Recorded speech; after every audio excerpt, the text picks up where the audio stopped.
तुम्हारी कमीशन खोरी नहीं चलेगी। ठेकेदारों का नियमितता की जांच करानी होगी। तुम्हारी अनियमितता की जांच करानी होगी।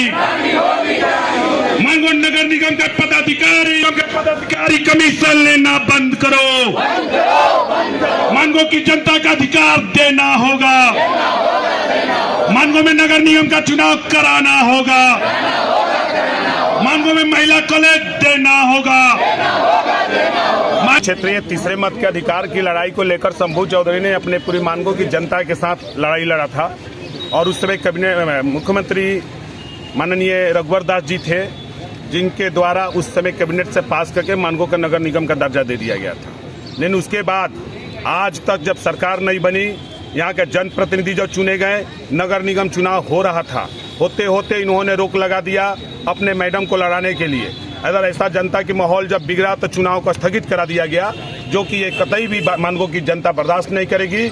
इसकी जवाब मानगो की जनता से मेरा अपील है कि वोट के चोट से देना होगा वैसे जनप्रतिनिधियों का जो हमारे तीसरे मत का अधिकार को छीनने का काम किया है। तो हमारी मांग है कि मानगो में अविलंब नगर निगम का चुनाव कराया जाए, मानगो में महिला कॉलेज दिया जाए, मानगो में एक भी हाई स्कूल नहीं हाई स्कूल दिया जाए। मानगो में इतने बड़े पैमाने पर बरसात का समय आ गया, पानी जल जमाव कहीं हो रहा है, मच्छर बड़े पैमाने पर बढ़ोतरी होते जा रही है, लेकिन यहाँ पर 6 मशीन नया खरीद कर शोरूम में रखा गया है और जेनेसी पदाधिकारियों के द्वारा चलाया नहीं जा रहा है। आज जो इस क्षेत्र के जेनेसी के जितने ठेकेदार हैं, सबकी अनियमितता की जांच होनी चाहिए। इतने बड़ा महीनों का बिल, लाखों लाख का बिल पास हो रहा है, लेकिन जमीन पर काम जीरो है।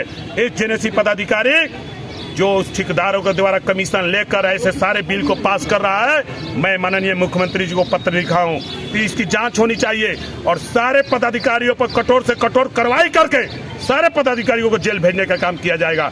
ऐसे पदाधिकारी जो जनता के धन को लेकर दोहन कर रहे हैं, ये कतई बर्दाश्त नहीं करेगा। जमशेदपुर जन कल्याण समिति के बैनर तले मानगो की जनता के साथ हम लोग ज्ञापन दिए हैं और 15 दिन का समय देते हैं, इस पर उचित कार्रवाई करे, अन्यथा इस डेट में तालाबंदी होगा और इसकी सारी जवाबदेही जिला प्रशासन की होगी। क्या मांगो? आज 11 सूत्री मांगों को लेकर मानगो नगर निगम में हम लोग आए हुए हैं और जैसे 1 सालों से फॉगिंग मशीन को बंद करके रखा गया है, जिससे आप मानगो की आम जनता परेशान है। आखिर फॉगिंग मशीन किसके दिशा निर्देश पे बंद है, उसको चालू होना चाहिए या नहीं चालू होना चाहिए? तो इसीलिए हम लोग आए हैं कि कम से कम फॉगिंग मशीन तो चालू करना ही होगा। अगर 24 से 48 घंटे के अंदर नहीं चालू होगा तो फिर हम लोग जन आंदोलन, बहुत बड़े पैमाने पर जन आंदोलन करेंगे। KEI कंपनी द्वारा जहां तहां गड्ढा करके छोड़ दिया गया है, पर डे एक्सीडेंट हो रहा है, उसको काम को कराते हुए अविलंब उस गड्ढे को भरवाया जाए। साफ सफाई में हमारे पास करोड़ों की मशीन पड़ी हुई है, तो उसका यूज हम लोग नहीं कर पा रहे हैं। साफ सफाई को नियमित ढंग से अच्छा से अच्छा किया जाए और जो ठेकेदार हैं, साफ सफाई कर्मी, साफ सफाई का जो ठेकेदार है, वो क्या करते हैं कि 20 लेबर की जगह में 10 लेबर 5 लेबर खटाते हैं और 30 लेबरों का पर डे मानगो नगर निगम से उनका हाजिरी बनता है। तो इसमें मानगो के जनता का करोड़ों रुपया जो है लूटा जा रहा है। तो ये पैसा हम लोग लूटने नहीं देंगे। जितना दिन लूटे आप लोग लूट लिए, अब ये सब नहीं चलेगा। इसलिए नहीं चलेगा कि जिसका 20 गो है उसका 10 गो खट रहा है, जिसका 15 गो उसका 5 गो खट रहा है, जिसका 6 गो है उसका 2 खट रहा है, बाकी पैसा बंदर बांट हुआ है। यहाँ से लेके पूरा पुल उस पर तक बंदर बांट हो रहा है। तो ये सब हम लोग नहीं होने देंगे और इसी मांग को लेके हम लोग आए हैं कि नगर निगम का इलेक्शन अविलंब कराया जाए।